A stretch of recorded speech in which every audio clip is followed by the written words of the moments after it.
Malayali ഉടമസ്ഥയിലുള്ള NBDC ഗ്രൂപ്പിൻ്റെ labour camp പ്രവർത്തിക്കുന്ന ഫ്ലാറ്റിലാണ് തീപിടുത്തമുണ്ടായത്. 196 ജീവനക്കാരാണ് ഇവിടെ താമസിച്ചിരുന്നത്. ഇന്നലെ പുലർച്ചെ പ്രാദേശിക സമയം 6 മണിയോടെയാണ് തീപിടുത്തം ഉണ്ടായത്.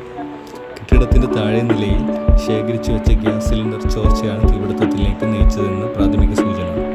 അന്വേഷണം പൂർത്തിയാകുന്നതുവരെ കെട്ടിടത്തിൻ്റെ സെക്യൂരിറ്റിയെ അറസ്റ്റ് ചെയ്ത് കസ്റ്റഡിയിൽ വെക്കാനും സ്ഥാപന ഉടമകളും നഗരസഭ ഉദ്യോഗസ്ഥരെയും അറസ്റ്റ് ചെയ്യാനും ആഭ്യന്തര മന്ത്രി ഷെയ്ഖ് ഫഹദ് അൽ സബാത്ത് ഉത്തരവിട്ടു.